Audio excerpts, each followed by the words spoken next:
It's a big day, and I've got two stats for you. Number one, 945 days.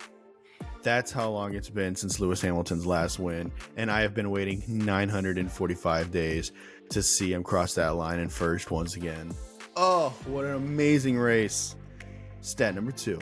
Do you know the last time that Mercedes went 1-2 in quali? The last race. September 08. The 2021 Saudi Arabian Grand Prix. 2021? 2021 is the last time you saw the Silver Arrows 1 and 2 after quali. And they could have had a great day on the podium if, George didn't waterlog his car or whatever his problem was. I don't know. Yeah, he's the only driver with too much water.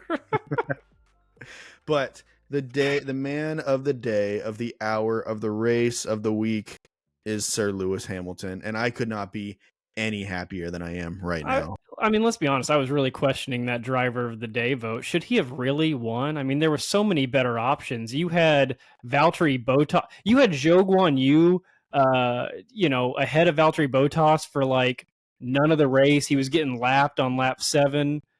I mean, just so many better options than Lewis. You anger me so much. No, the day goes to Lewis Hamilton. I don't want to hear it. I've got a stat for you as well. Do you know the last time British drivers qualified 1, 2, and 3? Think of how many great British drivers there's been in Formula One. They basically invented the sport. It's got to be something old, right? I'm going to go somewhere in let's throw out a random year. Let's go somewhere in the 87, 88 season. You're going to have to go 20 years before that, the 1968 South African Grand Prix. That blew my mind. With the years that we've had Lewis, involved, of course, now George, you have Lando mixed in, plus the 60, 70-year history of Formula One where, correct me if I'm wrong, I'd imagine the bulk are British, right? Like I wouldn't be too far off in that assumption. Likely. And you can't get 3 of them qualifying 1, 2, 3 for 60 years. It's definitely a crazy stat to see 3 Brits on the podium for the Silverstone Grand Prix, their home race. It was magical, but so many things had to go wrong. Number one, obviously, Checo Pérez flying into the sand, didn't damage the car whatsoever, but of course, couldn't get out. And he was, he's sitting there begging, pleading for them to just push him back onto the track, which of course is, what is the rule? Something about mechanical assistance or something like that. Yeah, you can't do it. Yeah, so couldn't get a push, obviously. So beach the Red Bull. His qualifying is over. Out in Q3 or Q1. And then the other thing to go wrong, obviously, is Max with an off day in qualifying. I want to say there was something like he damaged his car at one point. I want to say that's what it was. He was almost a half a second off George. I think he was going over a hard bump, or maybe whenever he entered the sand for a little bit, but unlike Sergio, didn't completely beach his car and was able to keep it going. I think they were saying that he damaged the underfloor somewhere in there, and because of that, nowhere near the pace of the Mercs. We can have a longer discussion about this. We've talked about this with several races like Imola before. We talked a little bit about Austria with them changing their runoff areas. I know they do the sand because it's a safety thing, and they do the gravel because it's a safety thing, but it really throws a wrench in some of these results sometimes. No, it really throws a wrench in Sergio Perez's result. Carlos has been affected by gravel and sand so many times. I feel like you get beach up, and at least it wasn't the race for Sergio. I mean, I know it didn't really pan out for him regardless, but when that happens in a race on lap 1 because you get pushed off in turn 2 or whatever, and your day is over. What? Yeah, that's rough. But hey, you did have Zhou Guan Yu out-qualify Valtteri Bottas, I think, for the first time in 16 races. I got a couple other stats for you that are... He just doesn't care about it. Nope. Not one bit. When they start getting points in this race, I'll care. Or in any race, I'll care. I think they're still the only team that hasn't scored. Correct me if I'm wrong. It's highly possible. Wait, I don't think Williams has scored. No, Albon, maybe not. They have 0 points. Somebody correct and me. Every other team has points. Okay, yeah. Okay. Another stat for you. Nico Hulkenberg comes in 6th. Huge points for Haas. That's now 16 points for Hulkenberg since Monaco. Do you know who has less than 16 points since Monaco? Sergio Perez. Sergio Perez, Charles Leclerc, and both of the Aston Martin drivers. I really hope we never have to do an episode on the downfall of Charles Leclerc because, man, this was the year, of course, where he gets his win in Monaco and all that. But where is the dude's championship run going to come from? I mean, he's getting beat out by Lando now. He's getting beat out by George. He's getting beat by Lewis again. He's getting beat by Carlos regularly. Yeah. It's tough. We'll It's got to be one of those years where he's just not connecting with that car. I mean, I don't see any other explanation because you don't just go from a massive fight for the title in 2022 where it's just you, Max, you, Max, you, Max. And then obviously the Ferrari breaks down halfway through the season. Well, and in the British Grand Prix, he's being paired up with Sergio for 99% of the race because him are running the same strategies because Ferrari and Red Bull are trying to figure out what their backmarker cars can do. And he gets lapped. Checo got lapped twice. I mean, the dude was fighting for championships a year and a half ago, and now he's getting lapped by Daniel Ricciardo.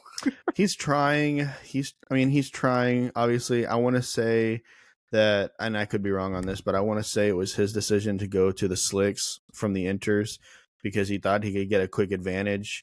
Maybe I'm wrong. Maybe that was the engineer's call, but it obviously didn't work, as you already talked about, him getting lapped. But that is, anytime a Ferrari is not in the top 10, it's a problem. I mean, That's just it. Let's move on up the leaderboard. So we've talked a little bit about the back markers in this race, and we'll work our way through the British Grand Prix throughout this. You mentioned Nico, of course, finishing in 6th. His teammate did not fare as well, but he did finish 12th, which where did K-Mag start? K-Mag started in 17th, so that's not a bad result. No, he was 5 spots. Just outside the points. Of course, one of those was Pierre Gasly, who did the formation lap. And did he go in at the end of the formation lap, or did he start the race? No, he went in the formation lap, and he was done. Okay. So he had his gearbox break. Logan Sargent, so close. And you know what still trips me out, and we won't spend long on Logan. I am so used to when the little radio thing comes on, hearing some kind of, accent that's not normal to us to hear every day, and then you just hear super American Logan Sargent, and you're like, whoa, hang on. This dude's driving an F1 car. Here's a stat for you. In 50% of the races that have happened this year so far, Logan Sargent has outqualified Sergio Perez. Dude, you got to get off Checo. Dude, okay, here's why I can't. I'm gonna pivot back to Checo, and there's a main reason for this. Because there was a period in this race when Charles Leclerc he started 10th or 11th, I think, something like that, and worked his way to where it was Carlos Sainz, Lance Stroll, and then Charles Leclerc right behind him. So in the top 10, you had 2 McLarens, 2 Mercedes, 2 Ferrari, and then you had one of the Aston Martins, and I can't remember, and Nico Hulkenberg. But my problem with this race is, why is the fastest car on the grid the only car where only one of them is in the top 10? You are leaving this man out to dry. He has nobody to help him defend, nobody to help him get DRS boost from Slipstream, anything. He is out there fighting by himself against 2 Mercedes, 2 McLarens, and 2 Ferraris. The only thing I'll say in Checo's defense, which is crumbling every single week as we go through this season, I don't think this week was a good barometer for Checo, because the team was definitely using him as a benchmark for what they could do with Verstappen's car. With Checo starting down there in 19th, it was already a lost race pretty much, because best case scenario, he works his way up to 10th or 9th. Whoop-de-doo. Instead, they throw him out on their softs. He's one of, if not the only driver starting the race on softs, and that was not the tire for Silverstone, as several cars saw throughout the day. When the rain started the first time, him and Charles pit for inters well before anybody else, and then they also stayed on inters longer than they should have. again, just gathering data for Max, basically. So him not moving up, I don't know if you can pin that on him so much as them just wanting Max to do better. I think that they only went to that strategy because of the fact that he went out in Q1. I mean, yes, if he would have qualified in the top 5, he would have had a competitive strategy. If he had qualified in the top 15, they would have cared more. Look, I'm just sick of it.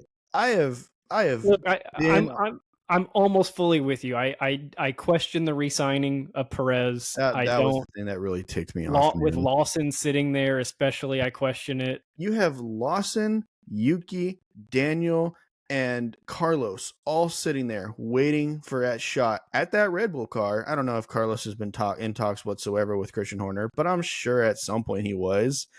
And you go with the re-signing of a guy who can't beat Logan Sargent in qualifying in the fastest car on the grid.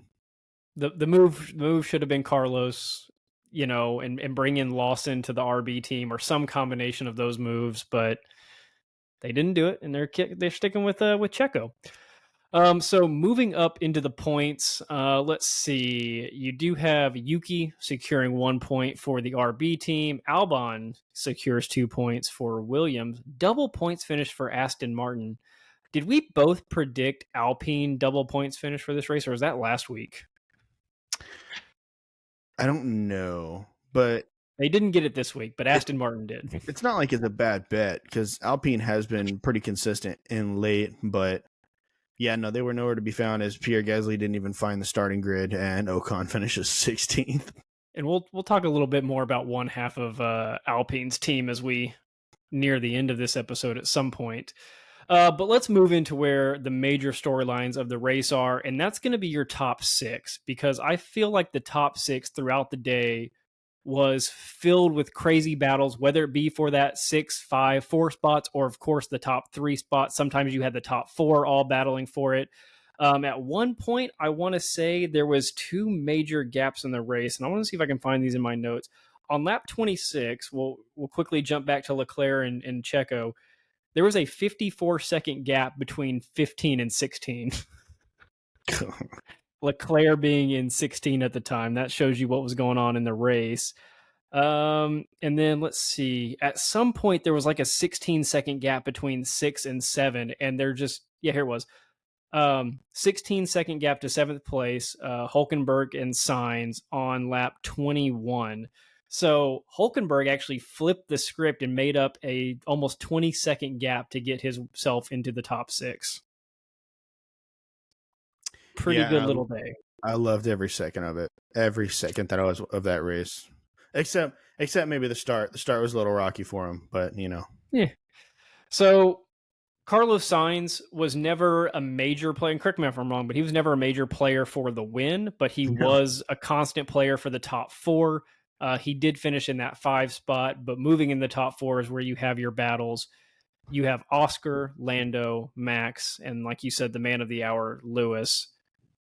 I can remember 3 instances of them fighting. Do you want to talk through any of those? I can't give Carlos. I can't put Carlos in the competition for the conversation for that 4th spot. I think it was a guaranteed 5th. Oh yeah. I mean, if we're looking at how the race finished itself, Oscar Piastri finishes 12.5 seconds behind Lewis Hamilton, and Carlos Sainz finished 47 seconds behind. It was Lewis after Hamilton. That second bout of rain that he dropped out of contention. The race was, there was 3 different runners. You had the front runners, the mid runners, and then the people that were double lapped. I mean, Carlos puts up a good fight when he has people around him, but I think a bigger conversation here is the lack of competition from Ferrari in general, as we see leaps and bounds from Mercedes to come back to bring the fight back to McLaren and Red Bull. We see McLaren already doing everything they can to bring the fight to Red Bull. So you really have 3 giants that are competing for wins right now, and Ferrari is not one of them. They got Monaco, and again, I don't want to say that was luck, but it's Monaco. I mean, it's Monaco, so it's like a little bit of luck. You can't pass in Monaco.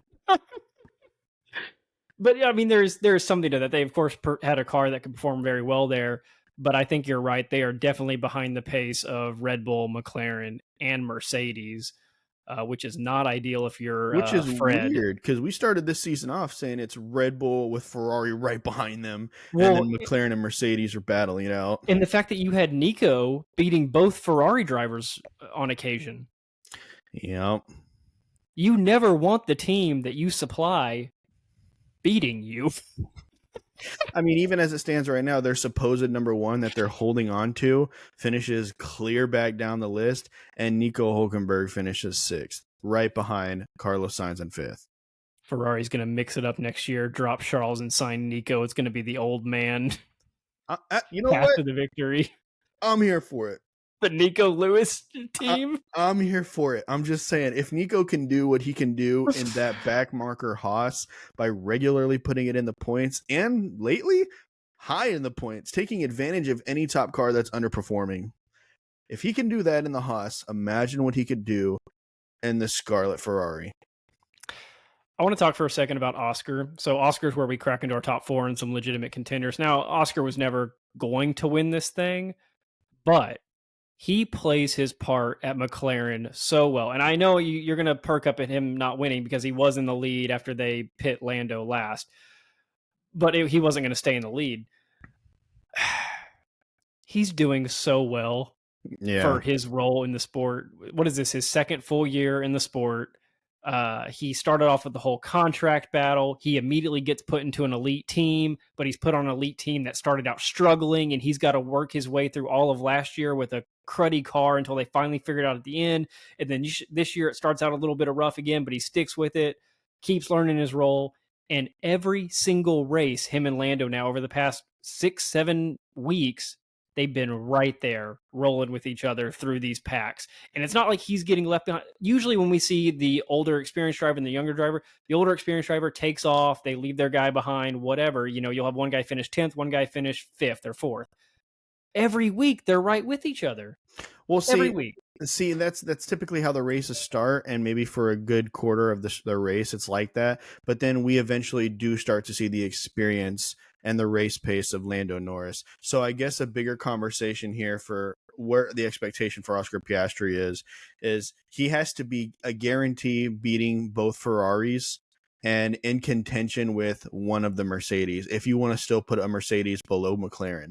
So if we're talking Red Bull is still 1, McLaren is number 2, and Mercedes is number 3, Ferrari is number 4, Oscar has to be a guaranteed win against both Ferraris and chomping at the bit to beat one of the Mercedes. They did that this weekend. McLaren walks away with more points than Mercedes does. Well, yeah, but George biffed it, so biffed it, but his car was toast. They're now only 7 points back from Ferrari. That's wild. They're going to pass them. Yes, absolutely. Unless Ferrari just brings mega upgrades. Mercedes is, of course, a little bit further down, but man, if Ferrari keeps up this, Ferrari could finish the season 4th, which we're not even at the halfway mark, right? Or are we right at the halfway mark? I think Silverstone was the halfway mark. Yeah, so we got plenty of time left for this thing to flip around. But again, shout out to Oscar Piastri. I mean, I know he's not all the way there yet, but he's right where he needs to be. Oh, man. If we're putting in comparison, typically when a rookie comes in, he's, like you said, nowhere near the pace of his experienced teammate. Oscar is not far off. You know where I really saw it? So the first bit of rain, laps 18 to 21 or so, the first little 5-minute thing of rain, you had Russell, Hamilton, Norris, Piastri. That was your race order. 3 laps later, it's Norris, Piastri, Hamilton, Russell. Both McLarens flipped both Mercedes in a matter of 3 laps. That's incredible to pull that off. Yeah, I agree. That both have the wherewithal and the awareness and all of that to, in 2.5 laps, while it's raining, get those maneuvers done on 2 of the top drivers in the world in a really good car. That Mercedes is awesome in the cold and wet. Yeah.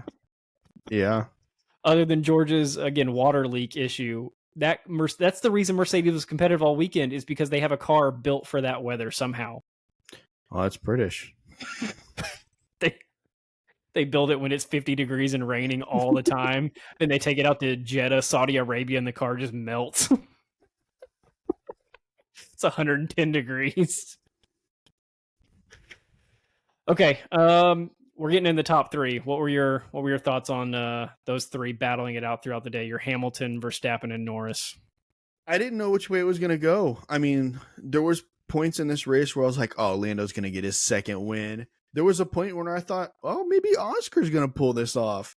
And, you know, he's not even in this talk about the top three. I definitely thought that you could make a case that with Lewis on the softs, with Lando falling back on the sauce that he put on at the end to cover up Lewis, and with Max flying on those hards, I really thought that you could make a case that Max could have won that race, but he would have had to be, I mean, all out every single centimeter of the track, every single lap for the rest of that race. He needed to pass Lando 1 or 2 laps earlier. Yes. But he didn't get DRS until there was like 5 or 6 laps left in the race, maybe less than that. Yeah. No, he needed that. He needed the pass on Lando a couple laps earlier. If he could have gotten, because he was like what, half a second a lap faster than Lewis there at the end, something like that. So if he had say 3 more laps, he probably could have got the job done, or at least we would have saw a battle.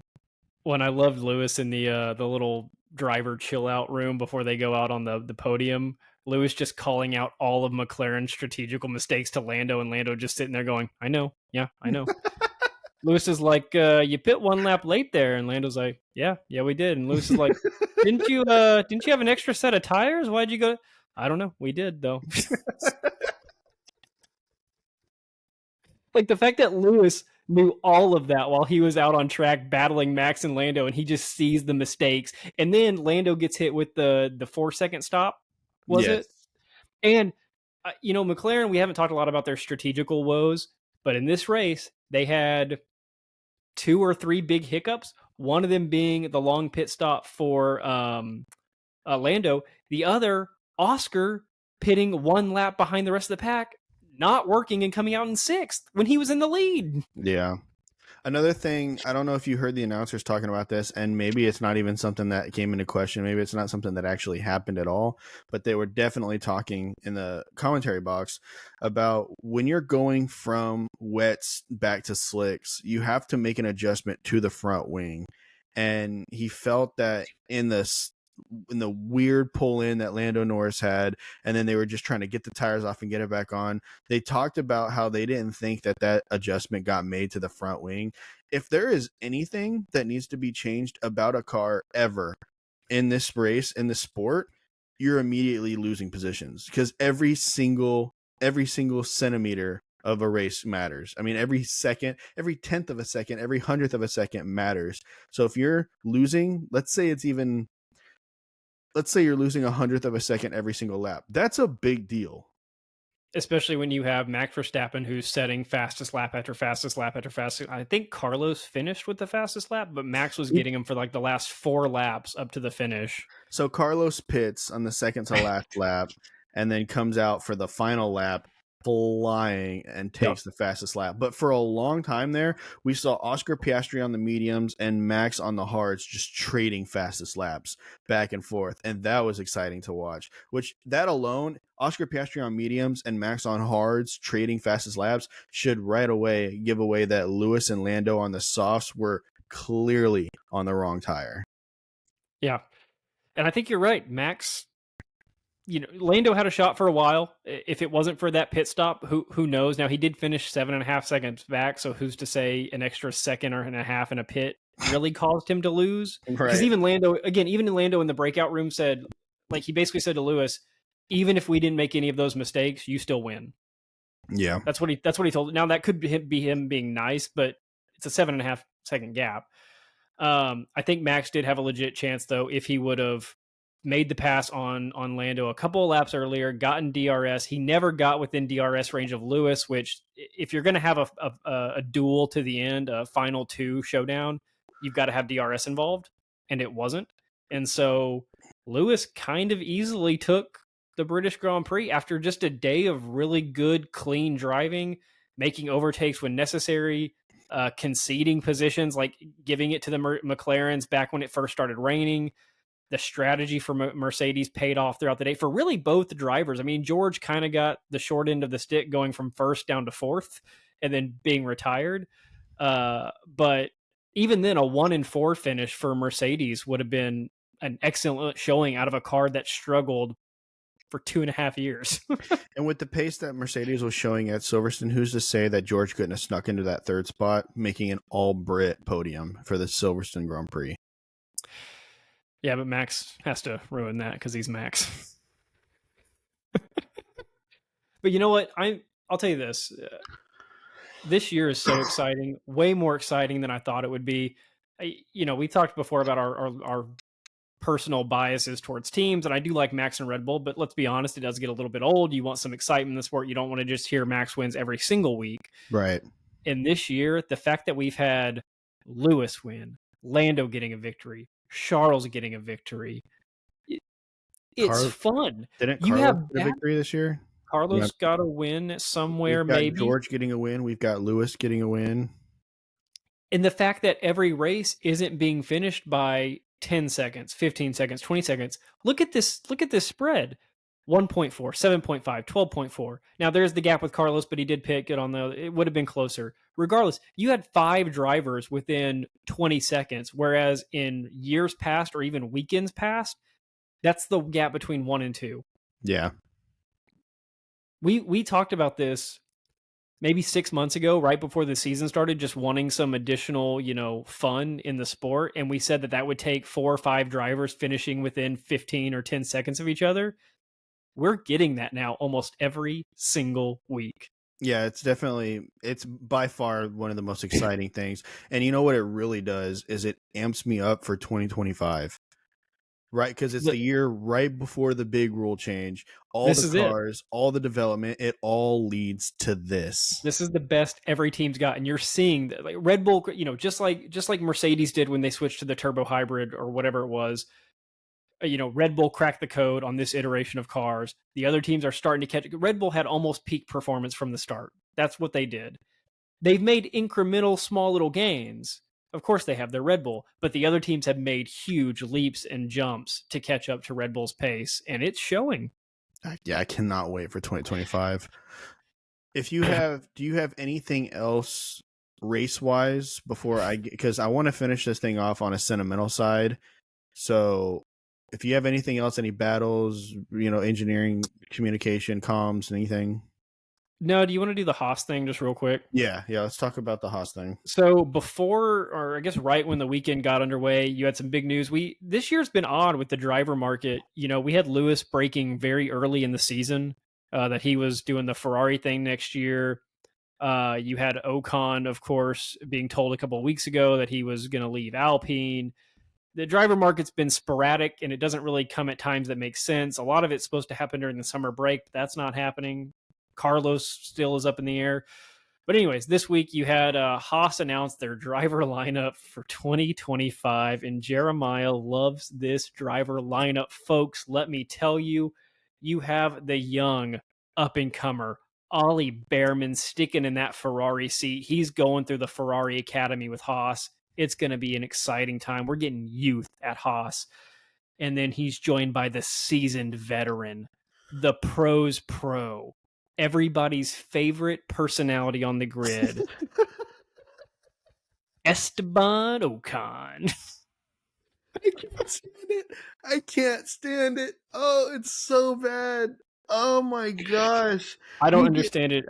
They have to be thinking something that we're not. I don't know. First of all, you get rid of your arguably best driver that the team has ever had in Nico Hulkenberg. But isn't he going to wherever? He's going to Sauber /Kick / or maybe he's not an Audi option. / whatever. Huh? And you really want K-Mag being his tutor? I would prefer K-Mag for the excitement value over Esteban Ocon. Now, if we're talking driver skill, fine, give it to Esteban Ocon. But the guy is boring.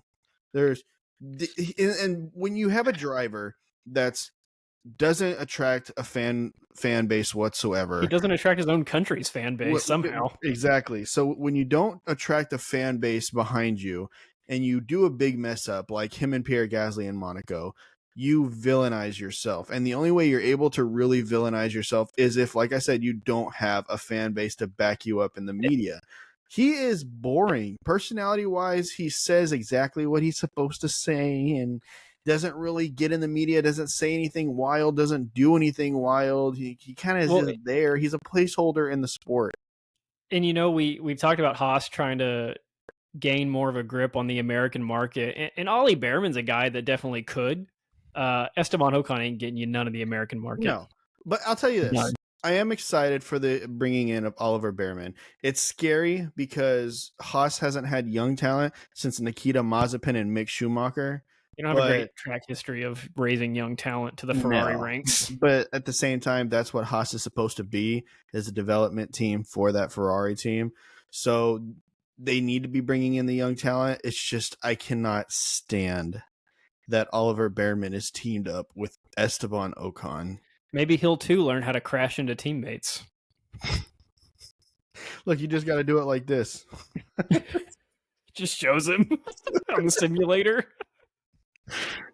Okay, what was your sentimental topic? I want to end this episode off in a sentimental way. We're going to pay homage to Lewis Hamilton. First of all, after winning the race, he stops on the I forget what is the come-in lap, I guess, after the race where you do the slow lap. Yeah, I guess, but every other car is also doing it. But he pulls over to the side, grabs one of the marshal's flags, and he's just holding the flag above his head. He comes on the radio. You can tell he's massively choked up. You see him reaching into his visor to wipe his eyes multiple times. He gets into the pits, goes all the way up to the front where you have the 1, 2, 3, and he just sits in the car. And you haven't seen the man sit in the car like that since his terrible loss at the end of the 2021 season where he lost the championship. He sits in the car and just soaks in the moment. The man hasn't won since 2021. It's been a rough go for Lewis Hamilton this last 2.5 years. And before that, mind you, he has won a race in every single season of his career. So to go this 2.5 years with no win, it's got to be heartbreaking. I mean, you got to think you're at the end of your career. You don't know if it's going to happen again. And you finally are able to get it done in front of your home crowd on the team that gave you all those championships. It's a wonderful send-off, and it was a beautiful moment. I mean, he finally gets out of the car. You see him hugging his dad forever. You see him going up to all of the Mercedes guys and every single one of them. Because we've seen races where Lewis gets on the podium, walks over to where all the guys are, patting Max Verstappen. All the Red Bull guys are patting Max Verstappen. All the McLaren guys are giving it to Lando Norris. And there is no Mercedes guys for Lewis Hamilton, or very select few. But this time he gets his whole squad just sitting there. Everybody is smiles. He goes up onto the podium with Bono, his race engineer, and they've had this long tenured relationship with each other. And I mean, we got to hear the famous Bono, "Get in there, Lewis." I mean, it was, oh my gosh, you could not have called for a better send off for his time at Mercedes. I mean, it really wraps the entire thing up together to win in your home Grand Prix. It was just an amazing moment. And even after the podium celebrations, when they're, dun, dun, dun, dun, dun, dun, they're spraying champagne, you saw him and Bono immediately just start attacking each other in champagne. And then you see Max Verstappen come up behind Lewis and just start spraying Lewis. Lando comes to the side and he starts spraying Lewis. I mean, it was this wonderful moment. And honestly, I got emotional. I did. I thought it was a beautiful moment. I loved every single second of it. Maybe I should have gone first. Oh, you're such a pessimist, dude. Let's hear it. This was Lewis's last victory in Formula One. Yeah, you should have gone first. Jeez. Let's put another nail in my coffin. I thought that was a classless display of a celebration and a man acting like he hadn't been there before. God, you're so terrible.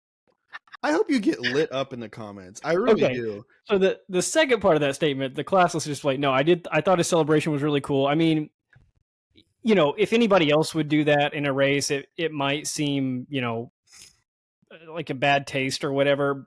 But with Lewis, like, knowing the story, and where he's been the last couple of years, and the fact that that's the British Grand Prix, and the fact that that crowd loves him and Lando and George so much, like it means more when you win that one. Like even if he just won that and it was like Lewis like normal and he'd been winning every year, like it's still a big deal.